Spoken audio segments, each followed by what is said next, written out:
మత్స్యకార జీవితాల్లో వెలుగులు నింపేందుకు కూటమి ప్రభుత్వం వడివడిగా అడుగులు వేస్తోంది. నెల్లూరు జిల్లా జువ్వలదివ్వెలో కొద్ది రోజుల క్రితం ప్రధాని మోదీ చేతుల మీదుగా వర్చువల్ గా ఫిషింగ్ హార్బర్ ప్రారంభించారు. మత్స్య సంపద యోజన పథకం కింద సబ్సిడీలో మరో బోటును ఎమ్మెల్యేలు ఇంటూరు నాగేశ్వరరావు, దగ్గుమాటి వెంకటకృష్ణారెడ్డి కలిసి మత్స్యకార కుటుంబానికి అందించారు. మరి సందర్భంగా రాయపట్నం పోర్ట్ జువ్వలదిన్నె షిప్పింగ్ హార్బర్లను పూర్తి స్థాయిలో అందుబాటులోకి తెస్తామంటున్న ఎమ్మెల్యేతో మా ప్రతినిధి చరిత్ర కుమార్ ఫేస్ టు ఫేస్. మత్స్యకార జీవితాల్లో వెలుగు. ఈ రోజు కడలిలో ఇద్దరు శాసనసభ్యులు ఒక బోటుని మత్స్యకారులకు అంకితం చేసేందుకైతే ఈరోజు ఇక్కడికి వచ్చారు. ఏదైతే వందలాది గ్రామాల వేలాది కుటుంబాలకు సంబంధించినటువంటి ఈ జువ్వలదిన్నె ఫిషింగ్ హార్బర్ లో చారిత్రాత్మక ఘట్టం అయితే ఓపెన్ అయిందని చెప్పాలి. ఏదైతే మత్స్యకారుడు సొంతంగా తీసుకున్నటువంటి బోటుని ఓపెన్ చేసేందుకు ఏదైతే కందుకూరు శాసనసభ్యులు ఇంటూరు నాగేశ్వరరావు గారు, అలాగే కావలి శాసనసభ్యులు దగ్గుమాటి వెంకటకృష్ణారెడ్డి గారు ఇక్కడికి వచ్చినారు. ఈ రోజు సార్ చెప్పండి, ఈ రోజు ఒక అద్భుతమైన ఘట్టం. ఈ రోజు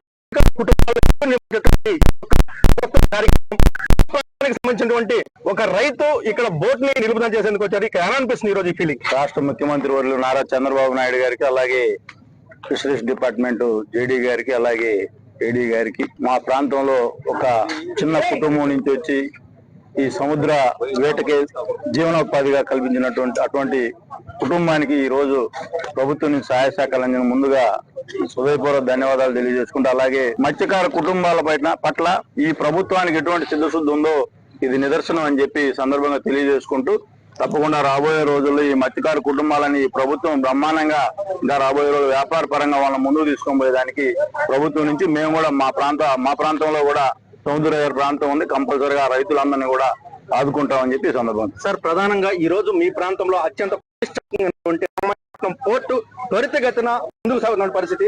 ఈ రోజు టీడీపీ గవర్నమెంట్ వచ్చిన తర్వాత మీ ఆధ్వర్యంలో ల్యాండ్ అక్వజిషన్ కానీ, అలా పారిశ్రామిక గొడవ కానీ అత్యంత వేగవంతంగా జరుగుతున్న పరిస్థితి. రాబో రోజుల్లో మత్స్యకారులకు కానీ ఆ ప్రాంత ప్రజలకు కానీ ఇంటూరు నాగేశ్వరరావు ఎలాంటి భరోసా ఇవ్వబోతున్నారు? తప్పనిసరిగా రాబోయే రోజుల్లో మా ప్రాంతం కందుకూరు నియోజకవర్గం కావలి కలిపి ఒక పారిశ్రామిక హబ్ గా ఆ రోజు యువనాయకుడు లోకేష్ బాబు గారు పాదయాత్రలో ఈ ప్రాంతాన్ని పారిశ్రామిక హబ్ గా చేస్తానన్నాడు. తప్పకుండా ఈ ప్రాంతం రాబోయే రోజుల్లో ఒక రాష్ట్రానికి ఒక ఎగ్జాంపుల్ కాన్స్టిట్యూన్సీలు కాబోతా ఉన్నాయి. తప్పనిసరి పారిశ్రామిక పరంగా ఈ ప్రాంతంలో వచ్చే మన ఏవైతే ఇండస్ట్రీస్ ఉన్నాయో మా ప్రాంత యువతకి నిరుద్యోగులకి అందరికీ ఉపాధి అవకాశాలు కలుగుతాయి. కంపల్సరిగా వాళ్ళందరికీ కూడా రాబోయే రోజుల్లో వాళ్ళ కుటుంబాల్లో వెలుగులు నింపుతామని చెప్పి ఈ సందర్భం. సార్, ఈ రోజు ఈ జువ్వలదిన్నె ఫిషింగ్ హార్బర్ ఎలా ఈ రోజు మత్స్యకారులకి ఉపయోగపడబోతుంది? మత్స్యకారులకి ఎలాంటి బెనిఫిట్ పొందబోతున్నారు? ఈ రోజు ముఖ్యంగా జువ్వలదిన్నె ఫిషింగ్ హార్బర్ కొన్ని సంవత్సరాల కావలి మత్స్యకారుల యొక్క కళ, దానిని నెరవేర్చిన వ్యక్తి శ్రీ నారా చంద్రబాబు నాయుడు గారు. అన్ని అంగు ఆర్భాటాలు పూర్తి చేసి అతి తొందరలోనే దీన్ని ప్రారంభించబోతున్నాం. ఈ హార్బర్ నుంచి దాదాపు 1260 బోట్లని కోసంగా దీన్ని డిజైన్ చేయడం జరిగింది. కావలి నియోజకవర్గంలో దాదాపు 1500 కుటుంబాలు ఈరోజు మత్స్యకార కుటుంబాలు ఉన్నాయి. దాదాపు 2000 మంది యువకులు ఈ రోజున వివిధ ప్రాంతాలకు వెళ్లి బోటు కెప్టెన్లుగా, సర్వీస్ ఆపరేటర్లుగా ఈ రోజు పనిచేస్తున్నారు.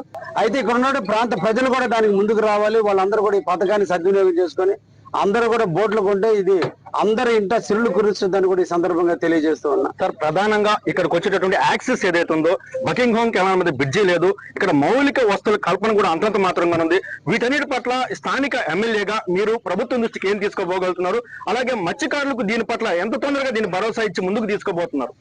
267 కోట్లతో హార్బర్ నిర్మాణం పూర్తయినప్పటికీ కూడా ఈ రోజు మౌలిక సదుపాయాల కల్పనలో గత ప్రభుత్వ వైఫల్యం, గత ఎమ్మెల్యేగా పనిచేసినటువంటి ఎమ్మెల్యే గారి వైఫల్యం వల్ల ఈ రోజున ఈ ప్రాంతానికి నీళ్లులో కానీ, లేదంటే కరెంటు కానీ, లేదా బకింగ్హామ్ కెనాల్ బ్రిడ్జి కానీ లేని కారణాల వల్ల ఇది వర్కులు కూడా నూతనంగా జరుగుతుంది.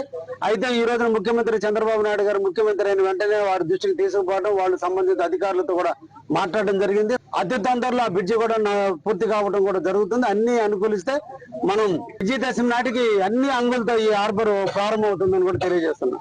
రామాయపట్నం పోర్టు అక్కడ పారిశ్రామిక వాళ్ళ అభివృద్ధిలో కూడా ముందుంటామంటూ కూడా అక్కడ ఎమ్మెల్యే ఇంటూరు నాగేశ్వర తెలియజేసిన పరిస్థితి. కెమెరామెన్ భరత్ తో చరిత్ర Kumar, Raj news, Juvvaladinne fishing harbour సముద్ర తీర ప్రాంతం నుంచి.